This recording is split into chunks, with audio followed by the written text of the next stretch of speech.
Alô, meus amigos, mais uma edição do Gente que Fala. Hoje eu recebo com muito prazer uma figura muito conhecida, que é o Maurício Sita. Como vai, Sita? Tudo bem? Muito bem, felizmente. Seja bem-vindo. Bom te ver.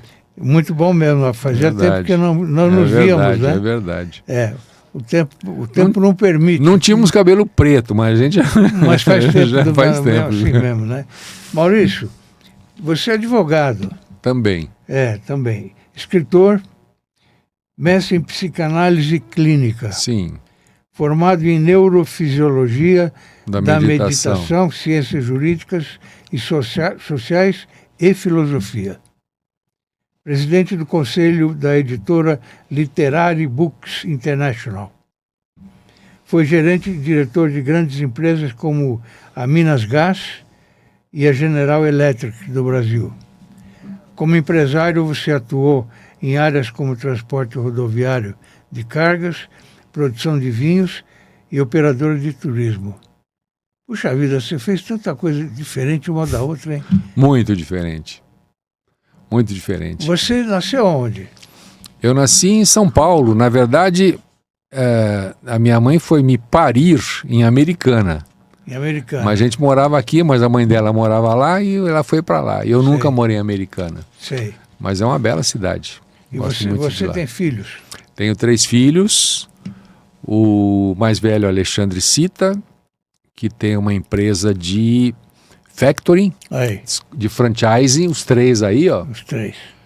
O Dali é o Alexandre, tá no franchising, tem a melhor empresa. Aqui foi uma passagem de ano, não? Foi o casamento dele em Floripa, o segundo casamento dele. Há uns 10 anos já. Essa foto eu acho extraordinária, porque... Muito bonita mesmo.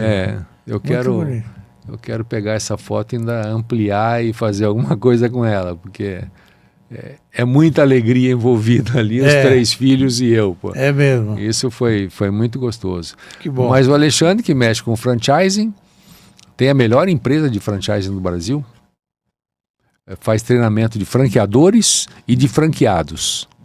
Tá muito bem, felizmente. O Fernando ficou 15 anos na Coelho da Fonseca, trabalhou em banco, etc.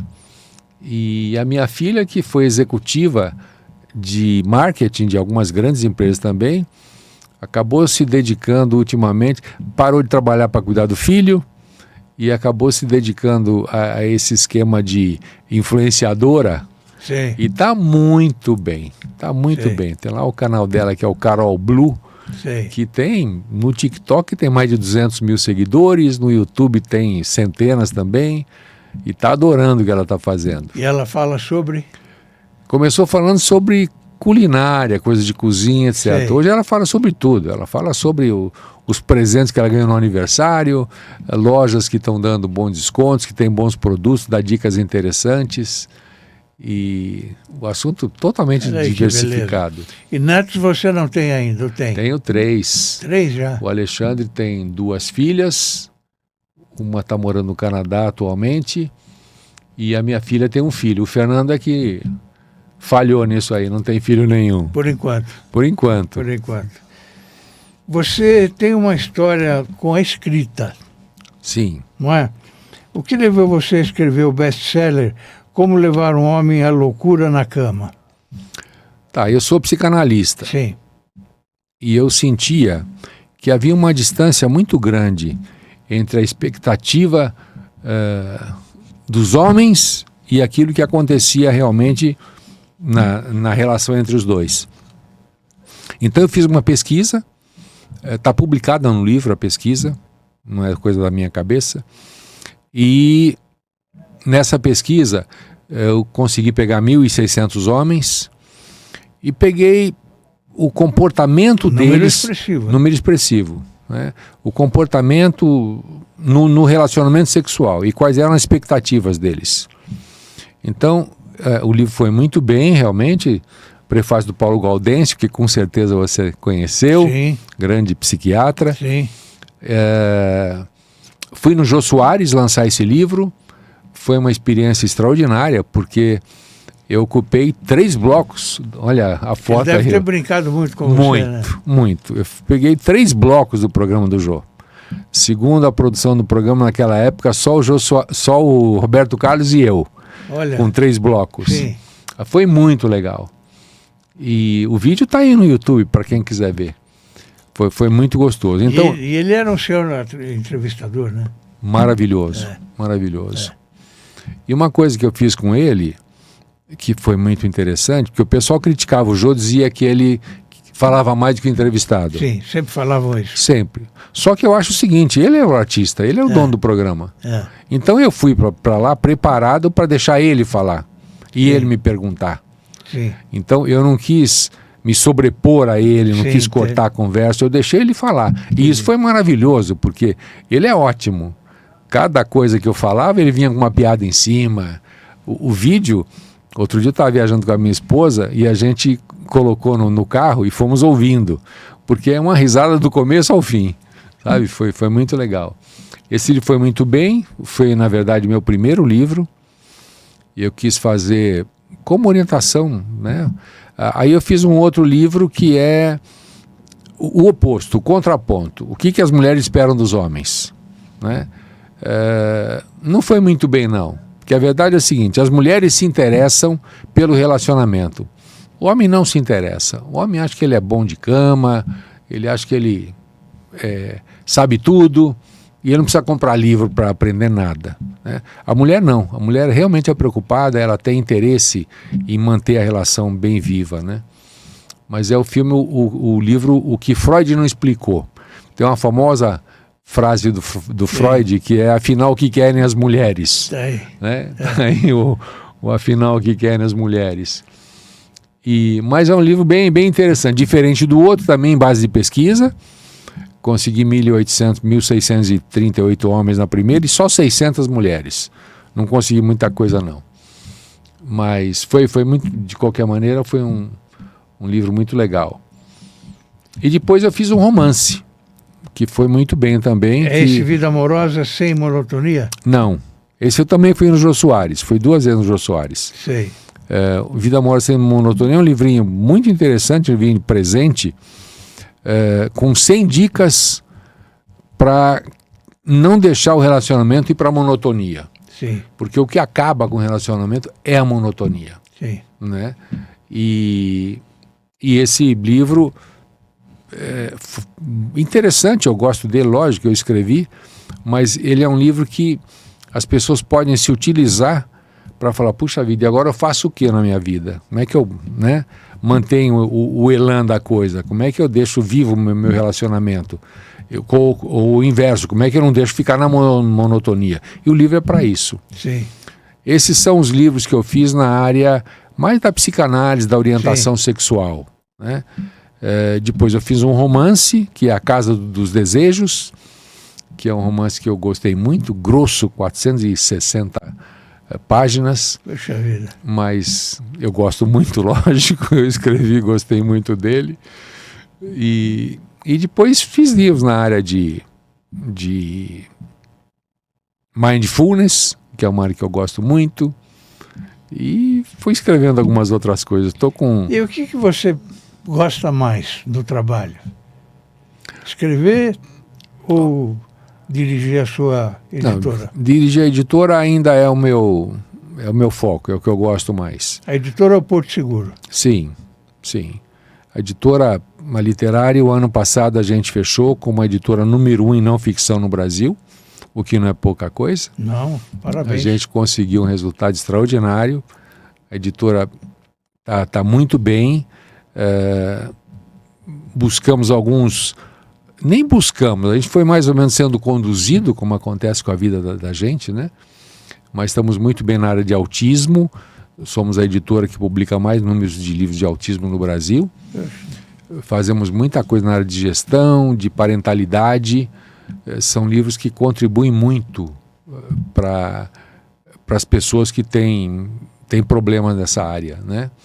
Então, autismo, por exemplo, já temos mais de 10 livros nessa área e estamos reconhecidos no mercado como uma editora que tem ajudado muita gente. Como é que as pessoas te acham?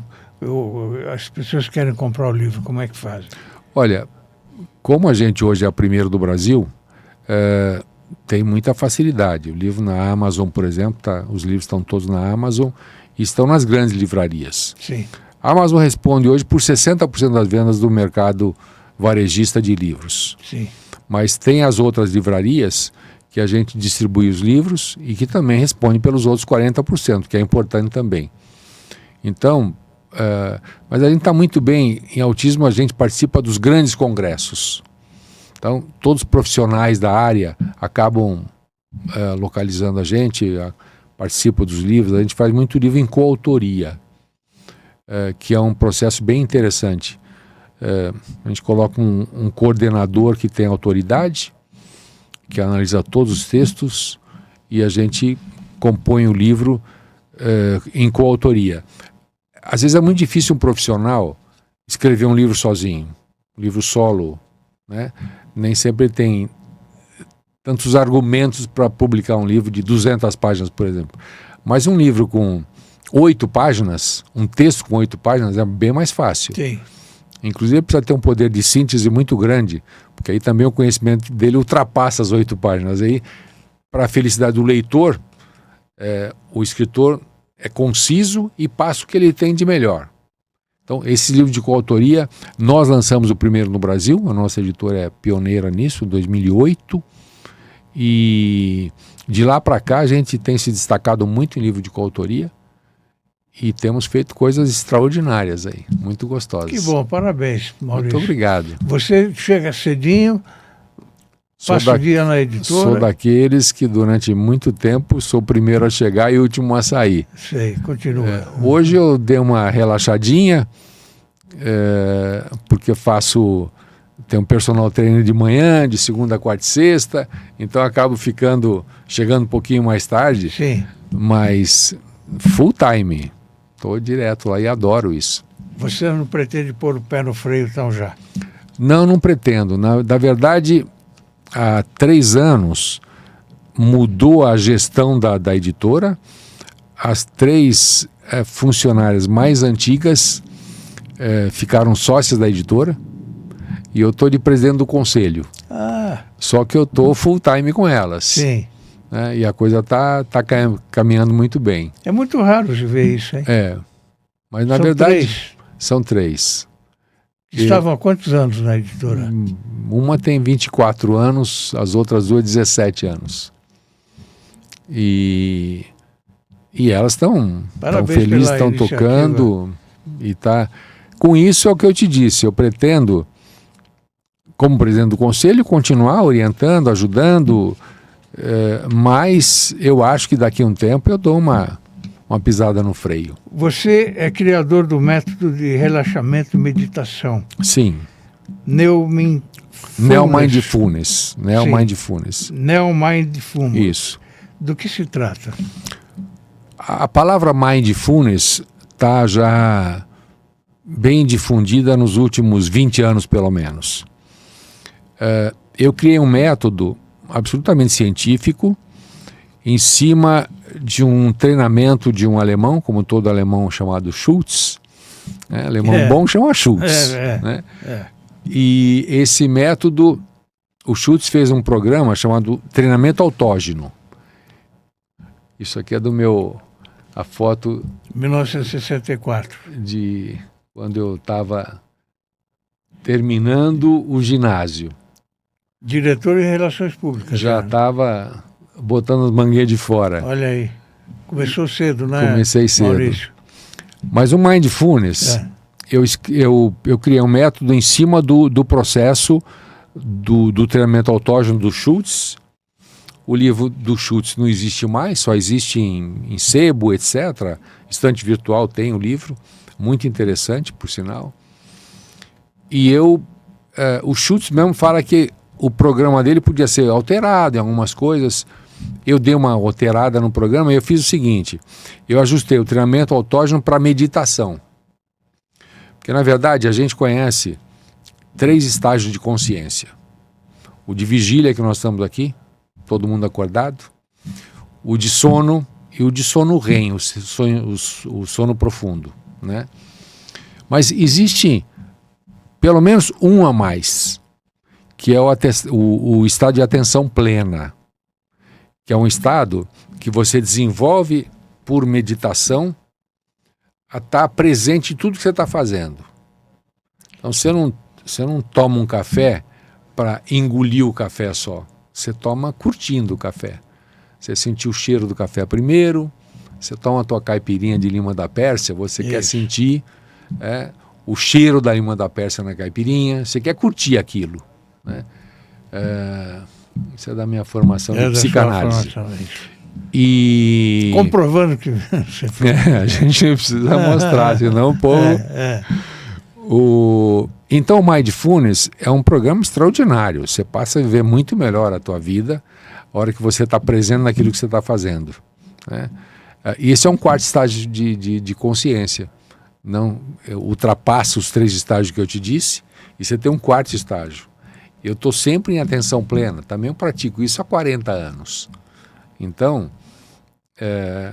para mim é absolutamente natural. É tudo que eu faço.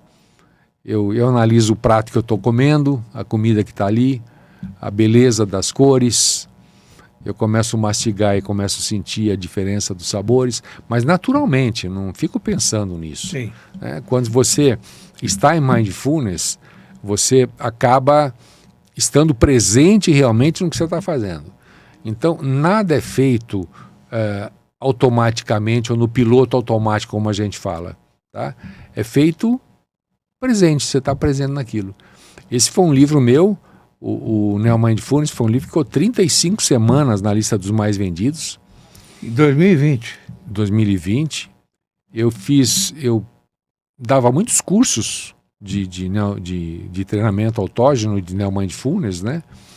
Só que depois de um tempo eu cansei de dar os cursos, porque eu tinha que ter, o curso ele é de 7 semanas, e aí em alguns momentos eu não tinha muita condição de ajustar os meus compromissos àquela semana, etc. Aí eu parei com os cursos e fiz o livro. E o livro atinge muita gente, né? O livro foi olha aqui, tá muito bem vendido e é um livro que eu gosto muito dele. Muito bonita a capa, hein? Porque é um livro que ajuda muita gente. E Mindfulness acabou virando uma coisa da moda, sabe? Tem muita gente hoje muito atenta com relação ao Mindfulness. Maurício, o sonho vem em que estágio?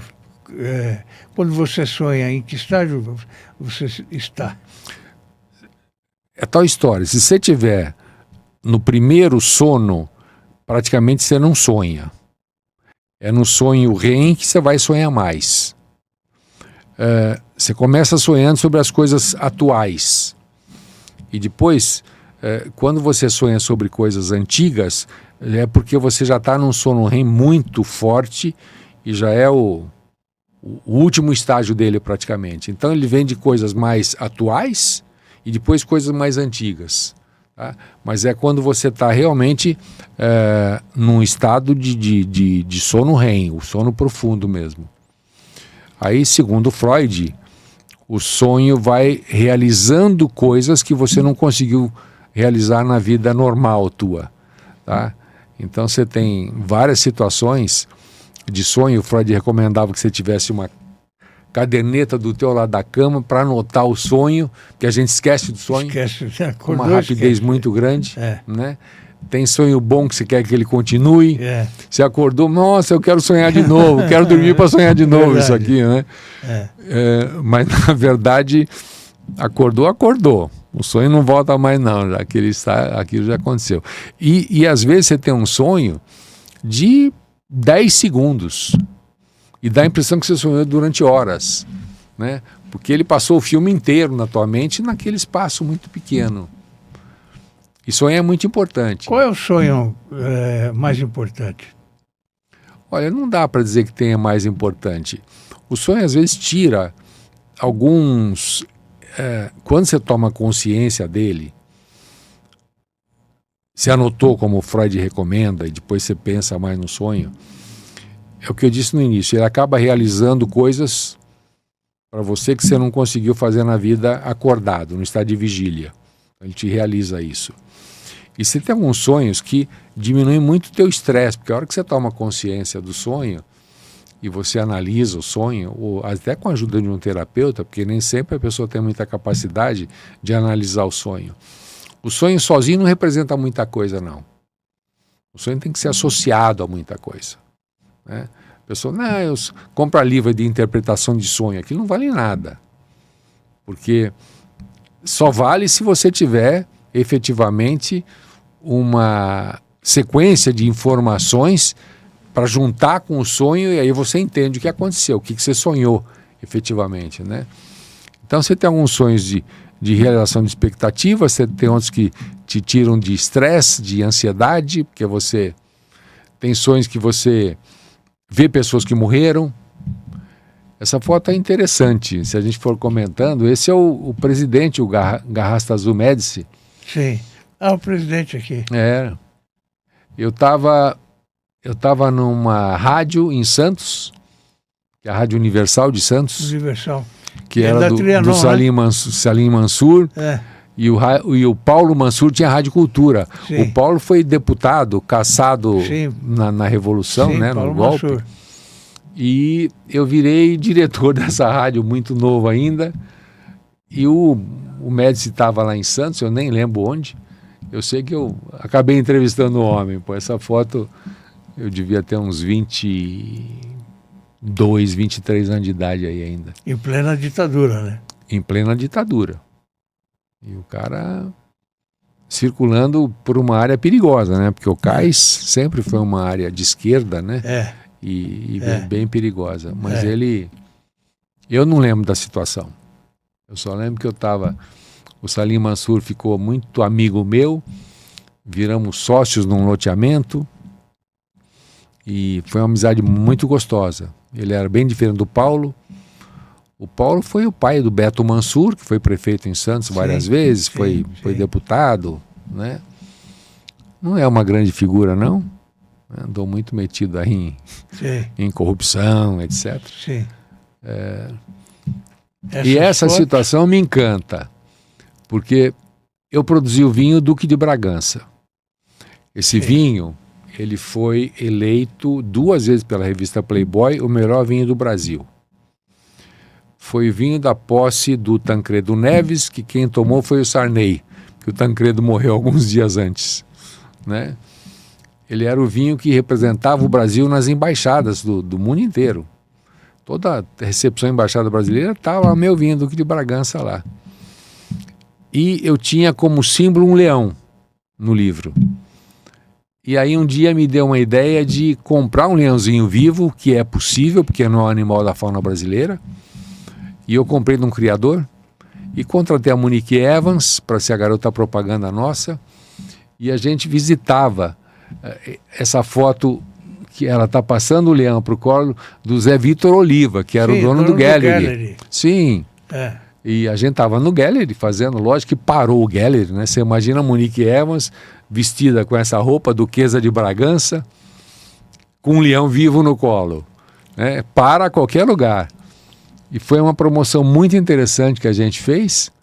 E o leãozinho ficava na minha casa, dormia com os meus filhos.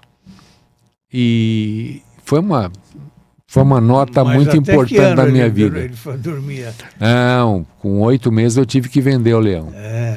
Porque ele cresce muito. Sim, rápido, né? E fica perigoso. Fica. Ele dormia com os meus filhos, mas o instinto é mais forte. Então você não sabe em que momento ele pode agredir, não gostar, né, de alguma coisa e agredir, né? Aí tem recomendações. Você tirar a unha dele, tirar os caninos, não tem problema. A gente não vai fazer uma judiação dessa com o animal. Claro. E acabei vendendo para um gaiato lá qualquer. E ele ia fazer o que com o leão? Quem comprou? Esse cara era um presidente da Federação dos latifundiários do Brasil. Talvez fosse levar uma fazenda, alguma coisa assim. Sim. E eu falei que é um gaiato, porque ele não me pagou o leão. Eu vendi para ele e não me pagou. Sem vergonha. E esse leão você tinha comprado? Te comprei de um criador de Patos de Minas, que eu tenho a impressão que ainda existe por lá. Comprei, chegou em casa com 20 dias. E aí ficou um gatinho. Um gatinho. Brincava com meus filhos, de esconde-esconde, de trenzinho. Para eles também isso foi marcante, né? Porque quem tem um leão em casa, né? É raro, hein? É raro. Mas foi uma promoção muito legal.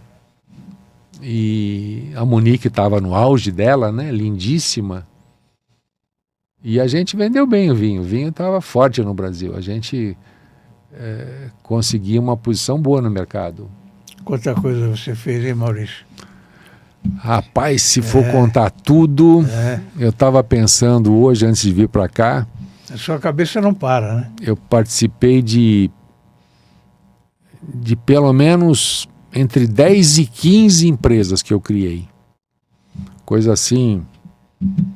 Algumas coisas interessantes. Por exemplo, tem uma empresa de carburação a gás, a Roda Gás, que está aí no mercado até hoje, uma das melhores. E um dia eu estava na Minas Gás, me aparece um italiano lá, falando de um carburador a gás da Tartarini da Itália. E eu queria vender gás. Então, conversei com 2 diretores da Minas Gás, eles toparam, nós criamos uma empresa. Não tinha nada a ver com a Minas Gás, era uma sociedade nossa. E começamos a produzir. Primeira empresa de carburação a gás no Brasil, eu fui o criador dela, porque eu que me entusiasmei com o italiano, e apesar de eu ser gerente da Minas Gás, eu acabei criando a empresa junto com... Gás de botijão, né? Gás de botijão, mas na verdade a gente criou um tambor especial, né? Na época só abastecia nas companhias de gás, mas hoje você tem milhares de automóveis aí, táxis, etc., né? Empilhadeiras. Sim, movidos a gás. Movidos a gás. Mas fui eu que comecei. Puxa Essa vida. história tem... Olha só. Se alguém quiser contar a história da carburação a gás no Brasil, tem que botar meu nome lá. E não tem perigo não, né? Não. Perigo realmente não tem. Você tem que tomar os cuidados normais, né? E que nem muita gente toma. Tem muita gente que põe botijão de gás lá, põe um encanamento e faz gambiarra e põe o carro para rodar, né? Mas quando você está com o equipamento certo, não tem nenhum perigo, não. Mas fiz muita coisa. Gostei de todas, mas não me dei bem em todas, não. Se alguém quiser saber se vale a pena você criar 10 empresas, eu diria que não vale a pena. É que eu sou empreendedor nato. Eu comecei com 16 anos. Vai ter uma foto aí, talvez. Essa foto é de um restaurante meu. Você teve restaurante também? Tive aí na Bela Sintra. É a Casa Duque de Bragança, que na verdade era um restaurante como ponto de divulgação do meu vinho, né? Então, acabou virando restaurante. A gente fez para degustação, mas aí virou um restaurante muito bem frequentado. Burle Marx, quando vinha em São Paulo, ia almoçar com a gente lá. Rui Otaki, sempre com a gente lá. Conheci bem. Um grande cara.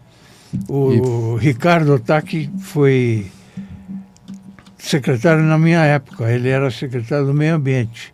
O irmão do Rui Otaki. Irmão do Rui. Eu conheci a família, né? Ela também. A mãe, né? Conheci bem. A Tomi Otaki. Maurício, qual é a proposta da Literary Books? Tá. A gente tinha inicialmente uma revista chamada Vencer. Lancei em 99 para 2000, mais ou menos. Concorremos na época. Lançamos em conjunto com a Abril, que lançou uma revista chamada Você S.A. Eu não tinha expectativa, eu não tinha informação que a Abril estava fazendo na revista. Inclusive eu tinha um contrato com a Fast Company americana, que é uma tremenda revista, e eu tinha os artigos dela por $100, o que era muito barato para a gente publicar, para ter artigo bom, né, na revista.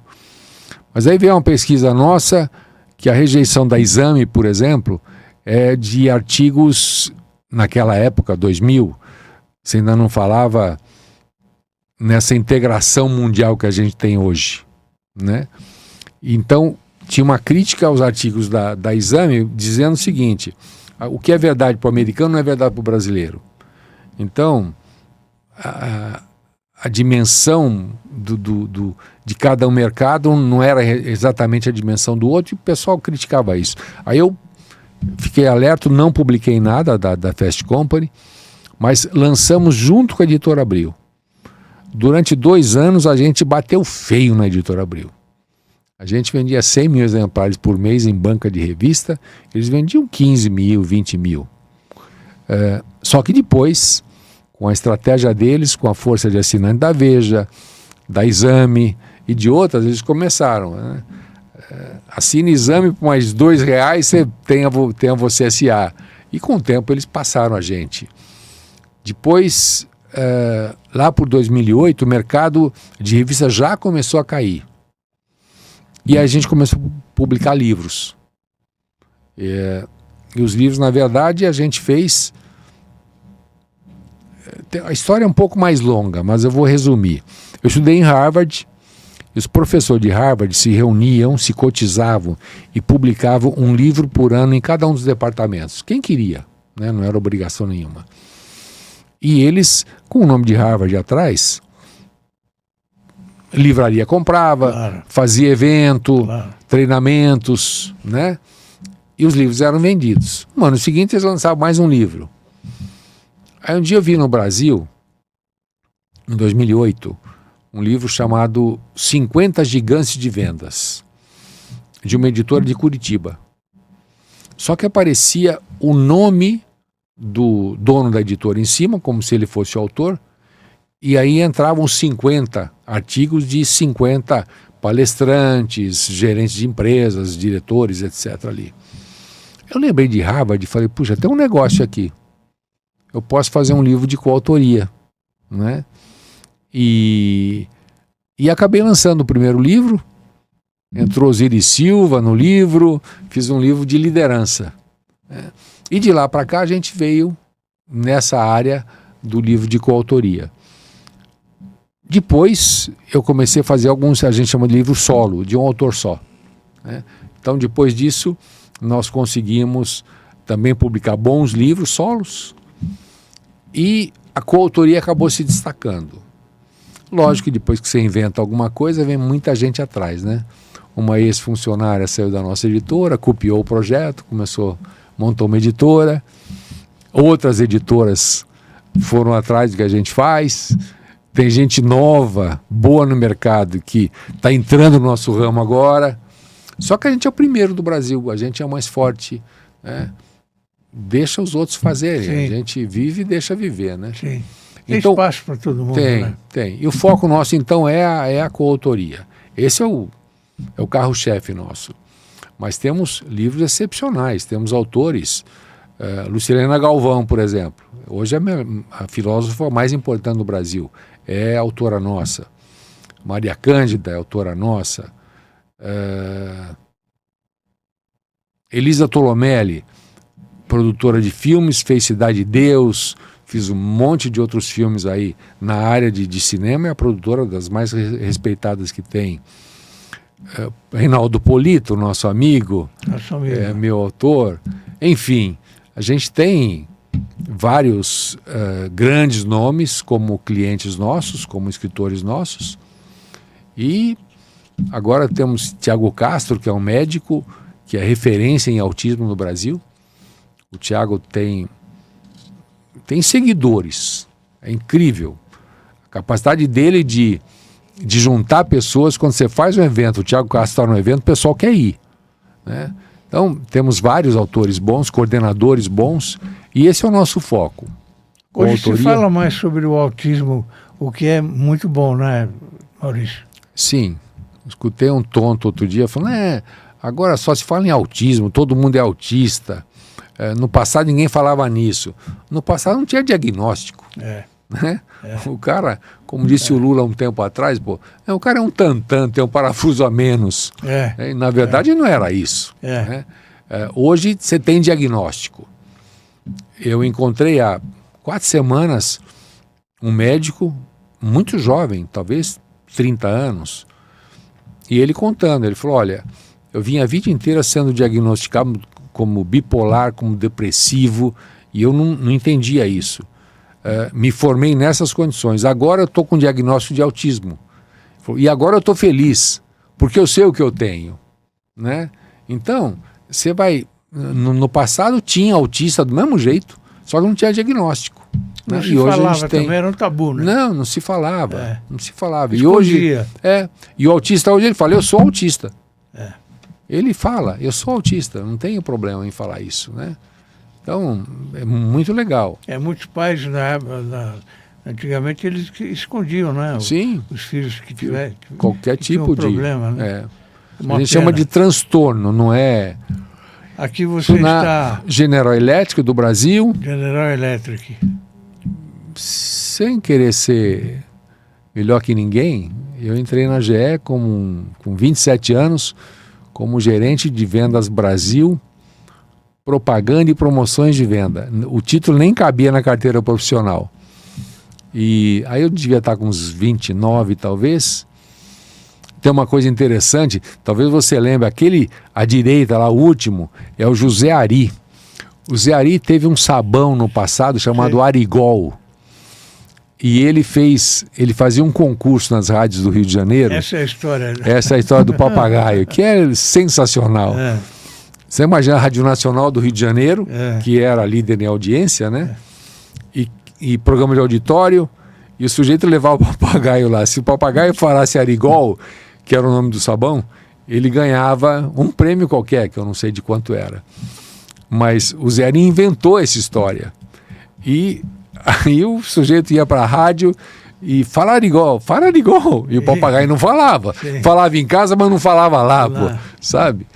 E o Zé Ari era um diretor da área de produtos químicos nosso. É só uma história muito interessante. Porque ajudou, ficou conhecido. Sim, nome, né? Sim. E ele é o José Ari e fez o Arigol. O Arigol. Eu deixei a GE em 73, em 1980. Porque eu comprei uma transportadora. Aí eu voltei a empreender, apesar que no meio do caminho eu tinha empreendido na Minas Gás com a história da Roda Gás. Foi um empreendimento ali paralelo, eu sendo executivo de empresa, acabei criando outra. Mas tem um time gostoso da Minas Gás. Começou a trabalhar com quantos anos? Meu primeiro negócio... Não, eu comecei com 13 anos de idade. 13. Talvez eu tenha começado com 10, que eu saía do meu curso primário e eu ia para uma fábrica de um tio meu que tinha uma fábrica de bebidas e eu ajudava a engarrafar pinga, vinagre, groselha, e tudo num sistema muito primitivo, né? Você tinha um tanque cheio de saídas, você tinha que chupar ali, quando saía a pinga, aí você punha a garrafa embaixo, então engolia a pinga, vinagre, tudo que você imaginar.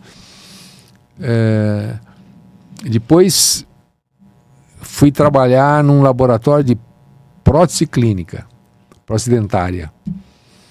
E eu fazia todo o desenho da ponte móvel.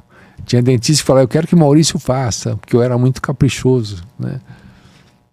Aí com 16 anos, meu pai, que sempre foi da área de metalurgia, ele criou para mim os gabaritos de cadeiras. Cadeira de jardim, aquela cadeira de aço com espaguete, né, de plástico. E isso eu fui até 17 anos e meio, quando meu pai decidiu mudar para Santos.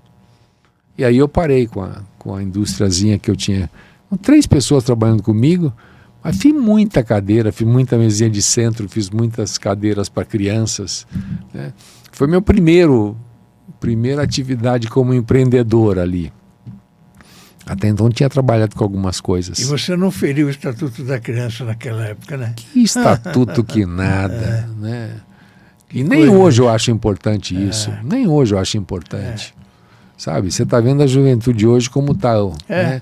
Todo mundo cheio de direitos e deveres nenhum. Não. Né? Não. E aí do pai que gritar mais forte com o filho, o cara ainda fala, vou na justiça para reclamar de você, vou prestar queixa tua, né, pô? Ô, Maurício, a gente está mostrando aí, o nosso grupo tem um portal chamado Orbis News, só de artigos de personalidades, de notáveis e profissionais liberais, etc. E eu ficaria muito feliz se você mandasse algum artigo para a gente publicar. Viu? Vou mandar. Eu já visitei isso várias vezes por causa do Reinaldo Polito. O Polito hoje escreve para lá, pô. E o Reinaldo também é daqueles irmãos, né? Conheço o Reinaldo. O Reinaldo é ótimo.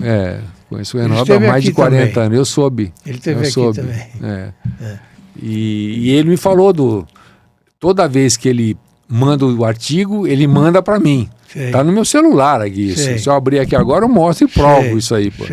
Então, eu já visito o teu portal faz algum tempo.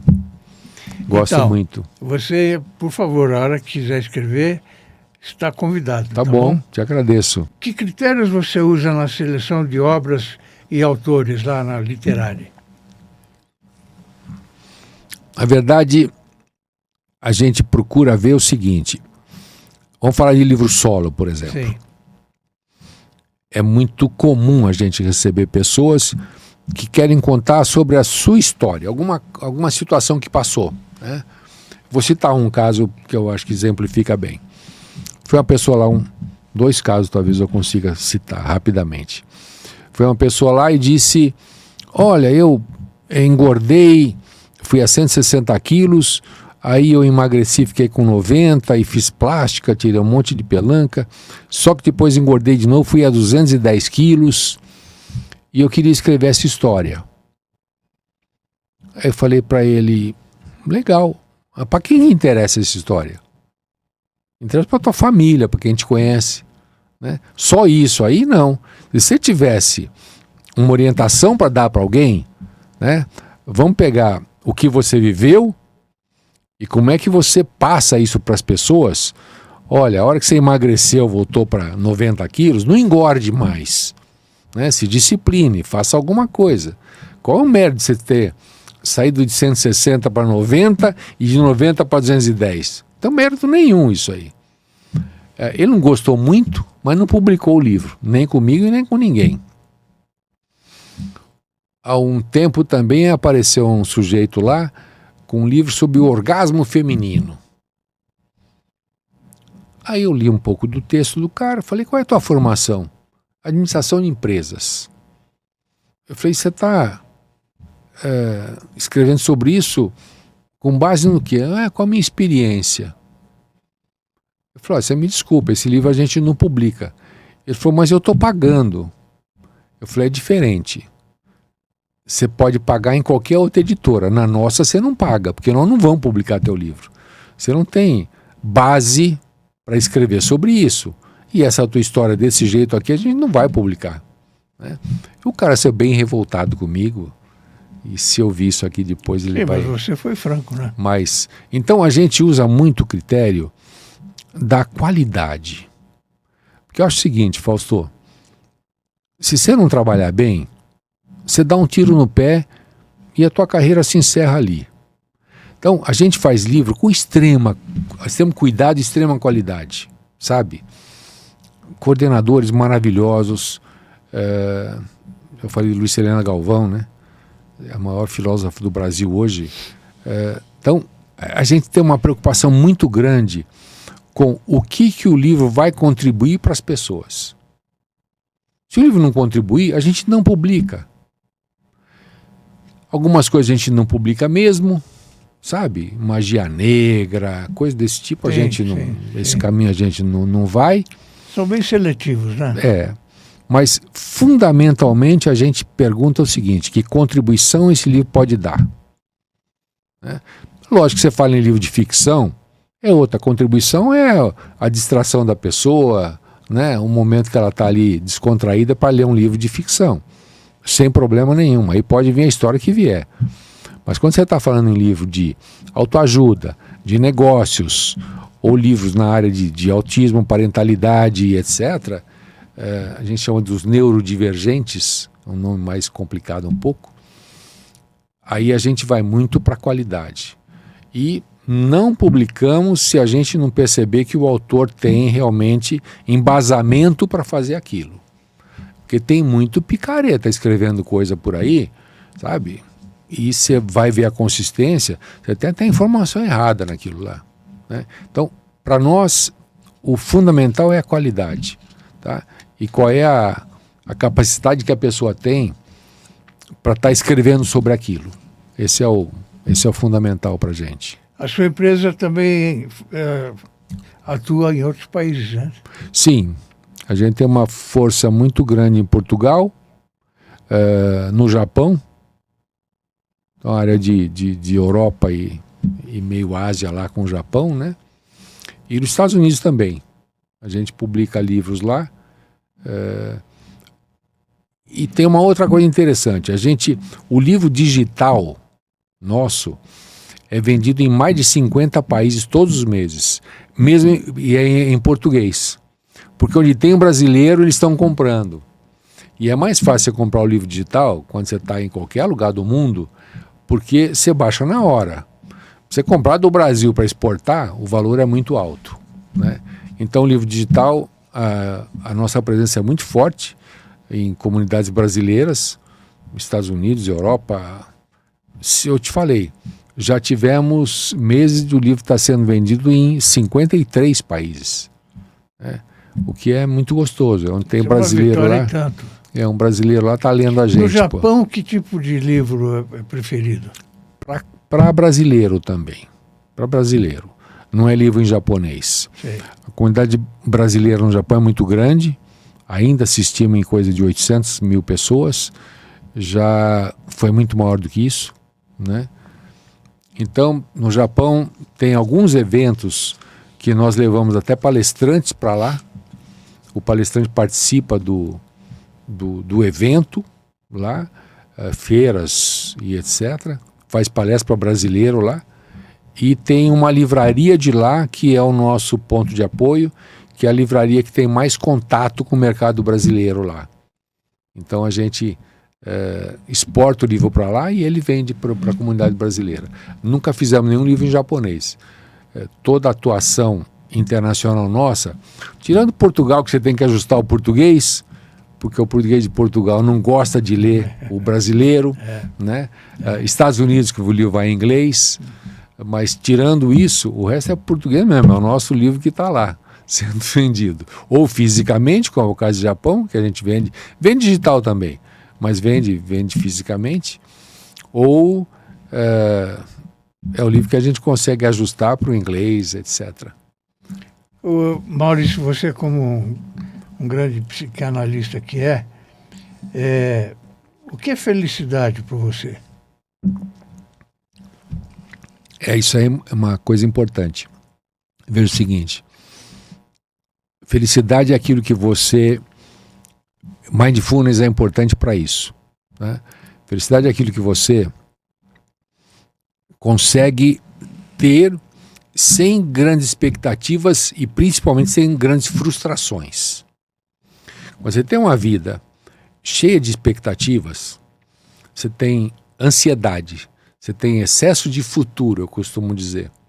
Você está ansioso com aquilo que pode acontecer, o que vai acontecer, né? Isso vem desde o tempo de Buda, 2 dias que não existem, o ontem e o amanhã. O que existe é o hoje, né? Então, Dalai Lama fala isso e muita gente veio falando sobre isso depois. Então, para mim, felicidade é você ter consciência da vida que você está tendo, você fazer um esforço, o americano chama de debug, você tirar as pulgas, os percevejos, os piolhos, né, tudo que te incomoda da tua vida, e você buscar ter essa vida natural e consciente do que você está vivendo. Então, nada de expectativas. Veja uma coisa, a filha do Onassis, a Cristina, mulher mais rica do mundo na ocasião, suicidou-se, era grega, estava em viagem, foi para a Argentina, suicidou-se na Argentina com 33 anos de idade.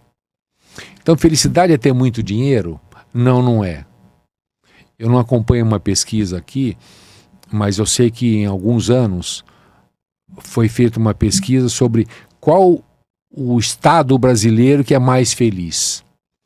E na época ganhou Pernambuco.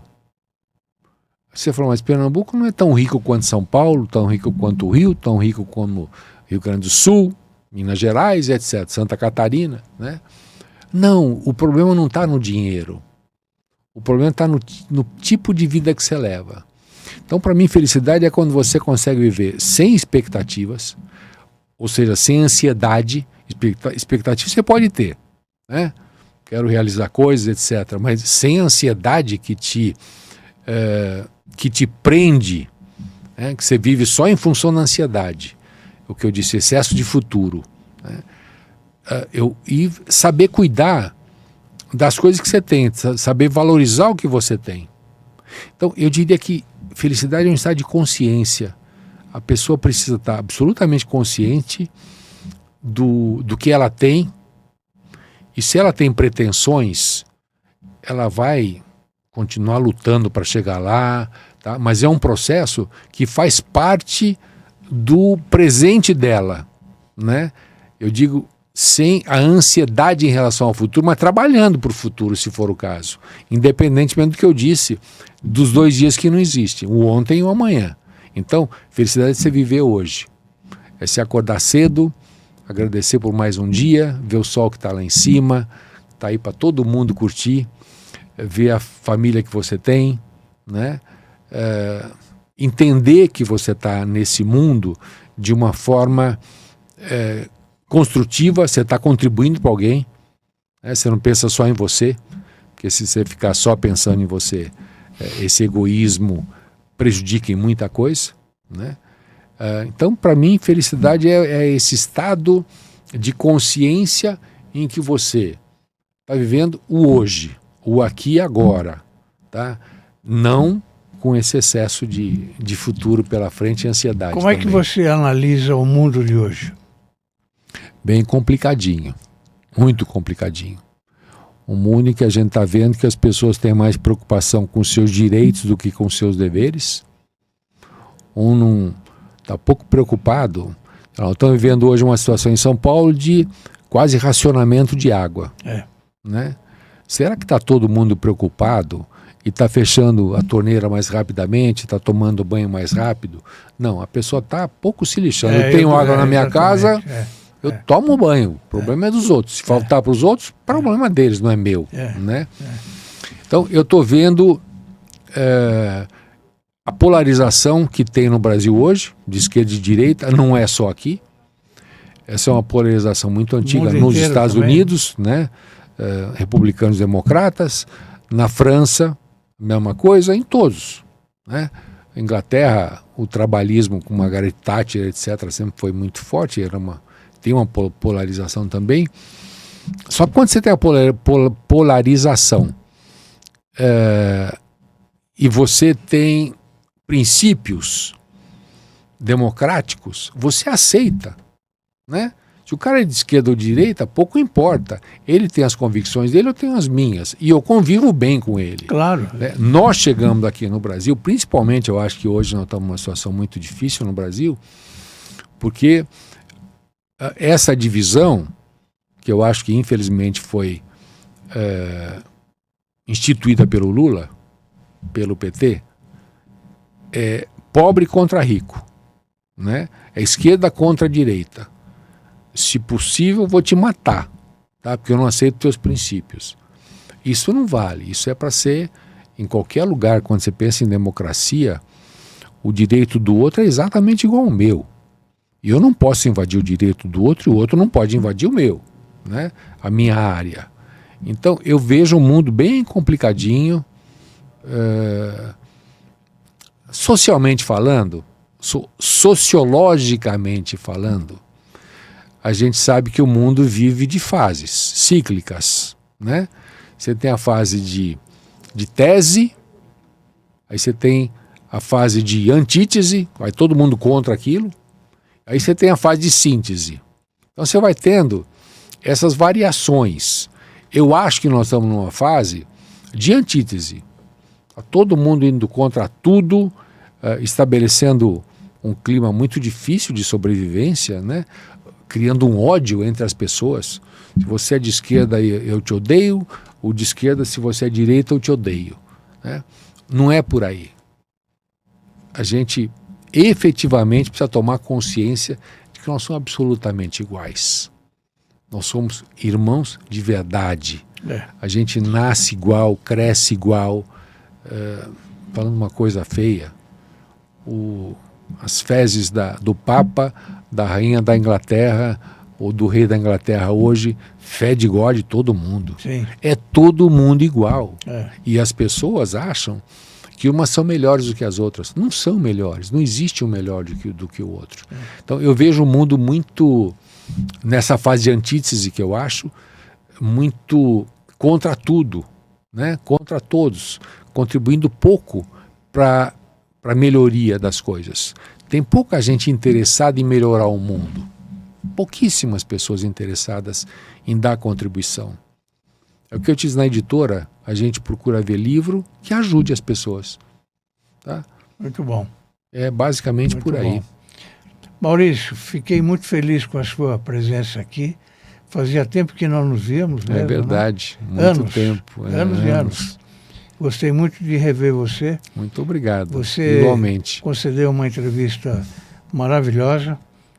Muita gente aprendeu muita coisa aqui, eu tenho certeza absoluta. O microfone é seu para a sua despedida. Eu acho gostoso a gente passar essa experiência.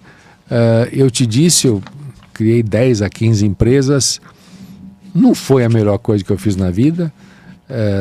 Não recomendo a ninguém isso. Mas eu acho que, como empreendedor, a gente tem essa veia empreendedora. A gente vai atrás de coisas. As coisas aparecem, você pega e vai com elas, né? Mas eu acho que a gente conversou aqui e mostrou o seguinte. Primeiro, uma lição do Rui Otaki. Quando fizer alguma coisa, faz bem feito. Não faça pela metade. É o principal, né? Sabe? Eu lembro que eu estava num restaurante nosso, a gente pôs uma faixa lá qualquer, tipo promoção. O Rui foi lá, pelo amor de Deus, não faz isso, sabe? E nós tiramos a faixa. E quando você fizer alguma coisa, faz bem feito. Não faz pela metade, né? O meu vinho foi 2 vezes eleito o melhor do Brasil. A nossa editora hoje é a editora número 1 em não ficção no Brasil, né? A gente tem feito coisas com a preocupação de fazer bem feito. Que eu acho que também é muito do teu trabalho, Fausto. Você sempre fez bem feito, né? Não faz pela metade. Não deixa contaminar. Eu acho que é por aí. É um exemplo a ser seguido. Muito obrigado. Viu? A gente tenta contribuir e nós estamos numa idade hoje que a gente pode fazer isso, né? Vamos contar nossa história para contribuir. Né? Ver se as pessoas, a gente puder inspirar alguém ou pelo menos não deixar cometer os mesmos erros que nós já cometemos, que não foram poucos. Obrigado mais uma vez. Muito obrigado. Meu amigo Maurício Sita. Ao espectador, espero que tenham gostado dessa entrevista. Eu achei maravilhosa, porque ele é um exemplo, como eu acabei de falar. Muito obrigado pela audiência e até a próxima edição.